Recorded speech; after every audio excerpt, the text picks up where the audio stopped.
tardes a todos. Les agradezco su asistencia. Quiero platicarles acerca de una experiencia no que he vivido, sino que estoy viendo ahorita, y es una experiencia laboral llena de satisfacciones.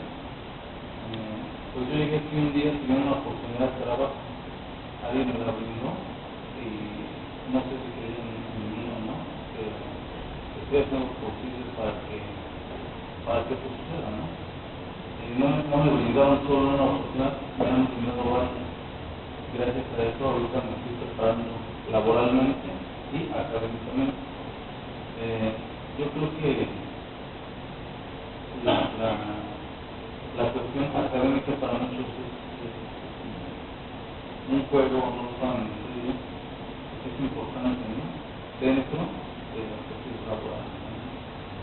Entonces, ahorita yo estoy motivado, tratando de desarrollarme personalmente, laboralmente, económicamente, vuelvo a repetir, y quiero agradecerle a todos ustedes, al Señor que me brindó esta oportunidad. Y pues aquí estamos, ¿no? Nada más quiero platicar acerca de esto un poquito para que ustedes entiendan y comprendan que cuando quieren hacer algo se puede. No solamente decir quiero llegar a tener esto, pero no hacemos nada a veces por luchar por esas cosas. No valoramos lo que tenemos que comenzar a valorar primero lo poco que tenemos y ser un poco ambiciosos a veces. No hay que ser conformistas.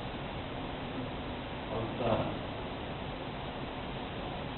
estoy estudiando en la ESE, comenzando una carrera en administración, pienso concluir. Alguien por ahí me dijo que no es importante solamente comenzar de algo, sino ser constante y concluirlo. En conclusión, pues yo nada más quiero demostrar a ustedes que se pueden hacer.